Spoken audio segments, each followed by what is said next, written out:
आणि समीर वानखेडे यांची पत्नी क्रांती रेडकर ह्या पत्रकार परिषद घेत आहेत. थेट तिथे जाऊया.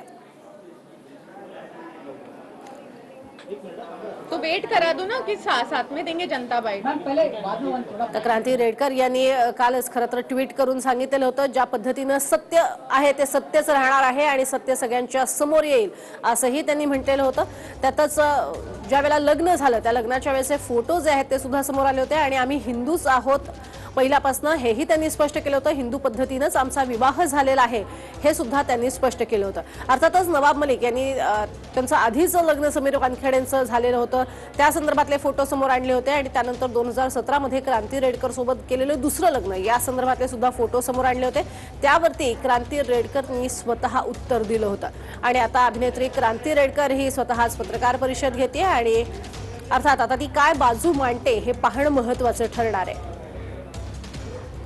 समीर वानखेडे यांच्यावरती होत असलेले आरोप हे गंभीर स्वरूपाचे आहेत आणि अर्थातच राजकीय क्षेत्रातनं झालेले आरोप असतील, त्यानंतर जे पंच म्हणून नेमले गेलेले होते त्यांच्या संदर्भातले आरोप असतील, जे पंच म्हणून नेमले गेले त्यांनीच कारवाई कशी काय केली असे अनेक प्रश्न अनुत्तरितच आहेत.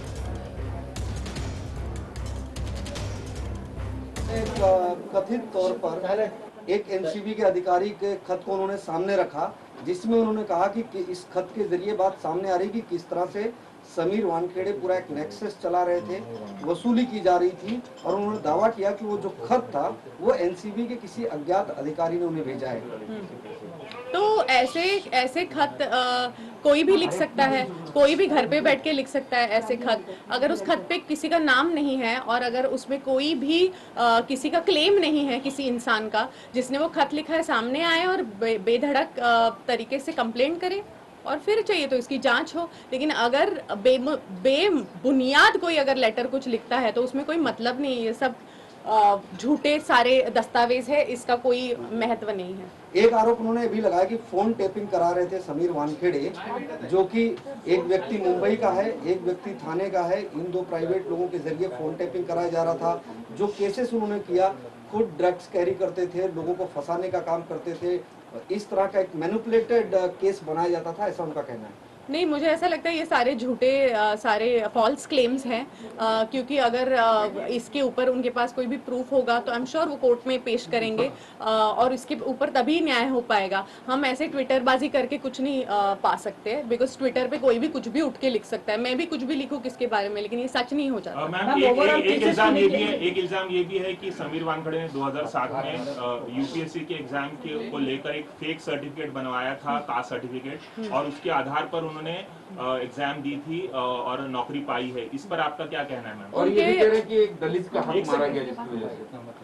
मुझे ऐसा लगता है कि उनके पूरे गांव का आप सर्टिफिकेट देख लीजिए, पूरे उनके वानखेड़े परिवार का आप सर्टिफिकेट देख लीजिए, और जो डैडी ने भी दिखाए थे कल और प्रूफ भी किया है कि उनकी कास्ट ओरिजिनल है. और एक इंसान सर्टिफिकेट बना सकता है ना, पूरा गाँव थोड़ी ना बना लेगा सर्टिफिकेट. सो मुझे ऐसा लगता है थोड़ा रिसर्च उसमें तो उनका थोड़ा कम पड़ गया, जरा ज्यादा बेटर प्रिपेयर्ड हो गया. नवाब मलिक का ये भी इल्जाम है कि उनका ऑनलाइन सर्टिफिकेट, सबके बर्थ सर्टिफिकेट अवेलेबल होते हैं इंटरनेट पर, उनका ऑनलाइन सर्टिफिकेट नहीं मिल रहा है. ऐसा क्यों? उनका बर्थ सर्टिफिकेट कहाँ पर है समीर वानखेड़े? तो इनकी रिसर्च टीम फैंटास्टिक रिसर्च करके वो जब लिखते हैं तो उन्होंने और फैंटास्टिक रिसर्च करके वो फाइंड आउट करना चाहिए कि उनका ऑनलाइन सर्टिफिकेट क्यों. हमने तो पेश किया ना ऑनलाइन सर्टिफिकेट, उनका जो भी रियल बर्थ सर्टिफिकेट है मेरे फादर इन लॉ दिखा चुके हैं. तो इससे ज्यादा और हम बार बार क्या प्रूव करते रहे, बार बार कितनी बार हम लोग चिल्ला के बोले, इतना नहीं बोल सकते. और शायद आज मैं लास्ट टाइम प्रेस से बात करी, शायद मैं कल से प्रेस से भी बात नहीं करूंगी, क्योंकि हम तंग आ चुके हैं, हम लोग तंग आ चुके हैं रोज रोज एक प्रूफ देते हुए, जबकि मेरा पति झूठा नहीं है. तो क्यों हम लोग सहन करें? We are not going to take this. Of course बाहेर पडतील आणि मला असं वाटतं की हे आरोप कोर्टात केलेलेच नाही आहेत, हे ट्विटरवर केलेले आरोप. आणि ट्विटर कोर्ट आहे का? तर नाही आहे. तर तुम्ही कोर्टात जर हे आरोप केले आणि ते सिद्ध झाले तर त्यांना आपण गुन्हेगार मानूया ना. मीडिया ट्रायल कशी काय होऊ शकते एखाद्या माणसाची, आणि एखाद्या अशा माणसाची ज्याचा 15 वर्ष रेकॉर्ड क्लीन अँड क्लिअर आहे, त्याच्यावर तुम्ही हे आरोप लावूच शकत नाही.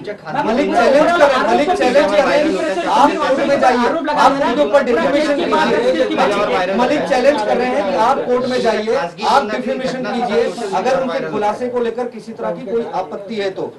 हम लोग क्यों जाए कोर्ट में? हम लोग क्यों जाए? आरोप तो वो लगा रहे हैं ना.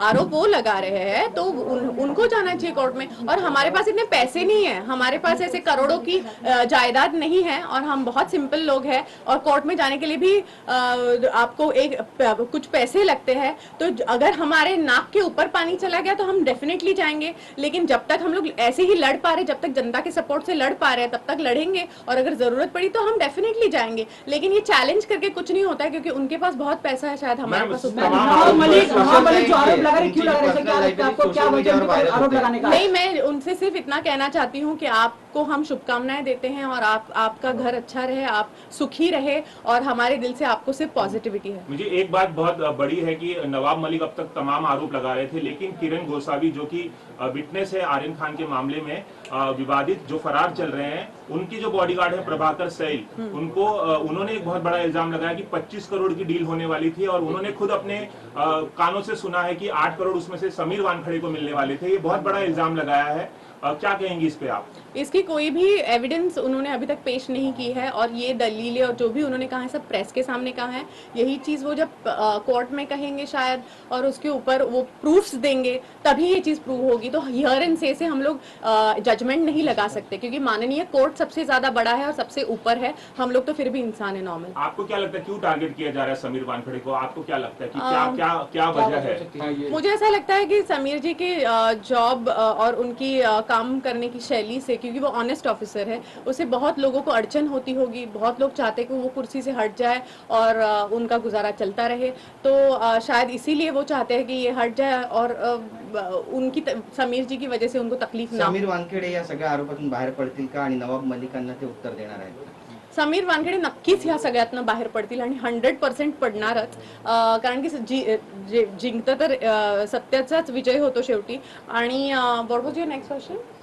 नवाब मलिक यांना उत्तर देणार? मला वाटतं ते उत्तर तर वेळच देईल आता, टाइम विल शो एव्हरीथिंग। हळूहळू सगळं सगळ्या गोष्टी ते अजूनही काय कटकारस्थानं रचतील, अजून काय डॉक्युमेंट्स क्रिएट करून अजून त्यांना कशात गोवायचा तर प्रयत्न नक्कीच करणार आणि समीरजी त्यातून काय वाचणार नाहीयेत, पण त्या गोष्टी सिद्ध करणं हे सगळ्यात मोठी गोष्ट असते आणि ते सिद्ध होणं कठीण आहे कारण की ते सगळं खोटं आहे। क्या आपको लगता है कि सिर्फ नवाब मलिक, क्या आपको लगता है निश्चित त्रास होतोय, निश्चित त्रास होतो।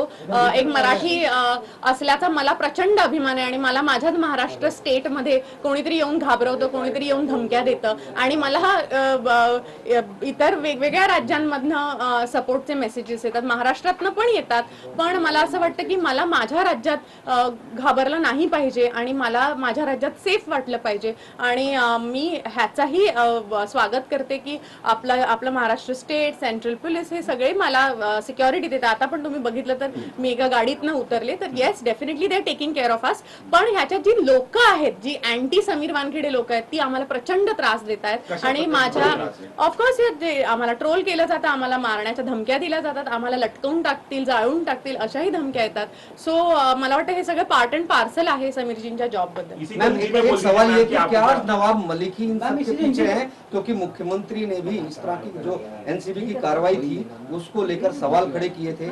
बाद में होम मिनिस्टर ने भी कल जब मीटिंग हुई उसके बाद बयान दिया कि जो लोग इस तरह के कार्य कर रहे हैं लीगल एक्शन उनके ऊपर लिया जाएगा। तो आपको लगता है कि वाकई में सिर्फ नवाब मलिक इसके पीछे हैं या फिर महाराष्ट्र सरकार भी समीर वानखेड़े के पीछे है? मुझे ऐसा लगता है कि उनके पीछे कौन कौन है ये बताने के लिए मैं बहुत छोटी हूँ।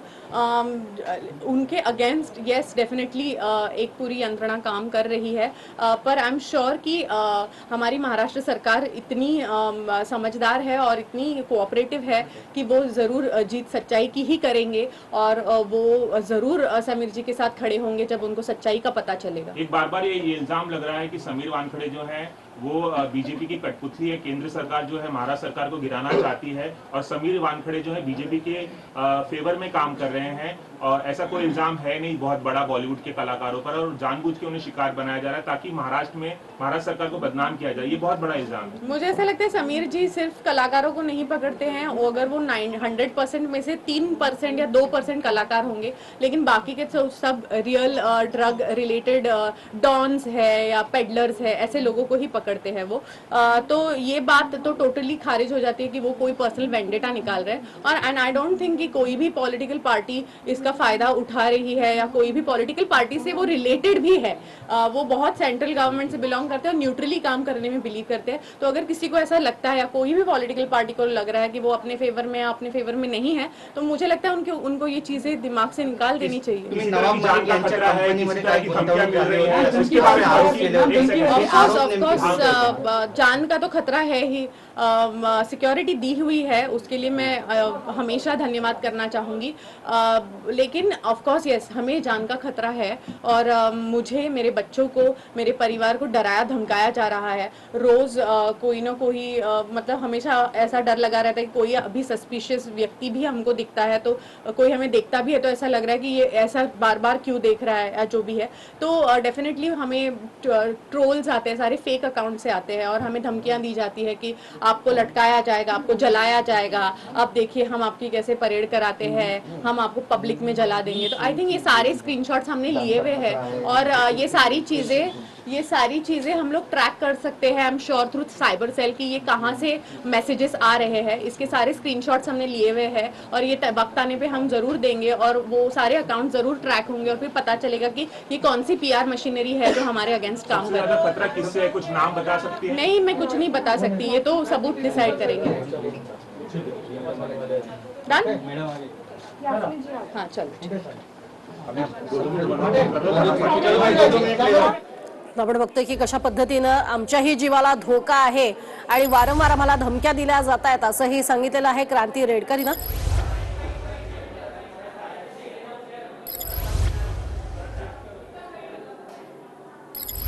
अभिनेत्री क्रांती रेडकर यांनी पत्रकार परिषद घेतलेली आहे आणि अनेक महत्त्वाच्या मुद्द्यांना हात घातलेला आहे। ज्या पद्धतीने आरोप होत आहेत समीर वानखेडेंवरती ते सगळे आरोप त्यांनी फेटाळून लावलेले आहेत आणि जे प्रकार सध्या सुरू आहेत त्याचं उत्तर जे आहे ते न्यायालयातच मिळेल असंही त्यांनी म्हटलेलं आहे। राज्य सरकार नेहमी सत्याच्या बाजूने उभं राहतं आणि ते तसंच उभं राहील असा दावा सुद्धा त्यांनी केलेला आहे। अर्थातच महाराष्ट्र सरकारचा पाठिंबा आहे हे सुद्धा क्रांती रेडकर यांनी सांगितलेलं आहे। नवाब मलिकांच्या आरोपांना मात्र वेळच उत्तर देईल असंही म्हटलंय। वानखेडे कोणत्याही पक्षाशी संबंधित नाही, ते आपल्या कामाशी काम ठेवणारे आहेत, मात्र आमच्या जीवाला धोका आहे, वारंवार आम्हाला धमक्या दिल्या जातात, फेक अकाउंटच्या माध्यमातून आम्हाला धमक्या दिल्या जातात असंही त्यांनी म्हटलंय। ऐसे खत कोई भी लिख सकता है, कोई भी घर पे बैठ के लिख सकता है ऐसे खत। अगर उस खत पे किसी का नाम नहीं है और अगर उसमें कोई भी किसी का क्लेम नहीं है किसी इंसान का जिसने वो खत लिखा है, सामने आए और बेधड़क तरीके से कंप्लेंट करे और फिर चाहिए तो इसकी जांच हो। लेकिन अगर बेबुनियाद कोई अगर लेटर कुछ लिखता है तो उसमें कोई मतलब नहीं, ये सब झूठे सारे दस्तावेज है, इसका कोई महत्व नहीं है। ऑफकोर्स बाहेर पडतील आणि मला असं वाटतं की हे आरोप कोर्टात केलेलेच नाही आहेत, हे ट्विटरवर केलेले आरोप आणि ट्विटर कोर्ट आहे का, तर नाही आहे। तर तुम्ही कोर्टात जर हे आरोप केले आणि ते सिद्ध झाले तर त्यांना आपण गुन्हेगार मानूया ना। मीडिया ट्रायल कशी काय होऊ शकते एखाद्या माणसाची आणि एखाद्या अशा माणसाची ज्याचा 15 वर्ष रेकॉर्ड क्लीन अँड क्लिअर आहे त्याच्यावर तुम्ही हे आरोप लावूच शकत नाही।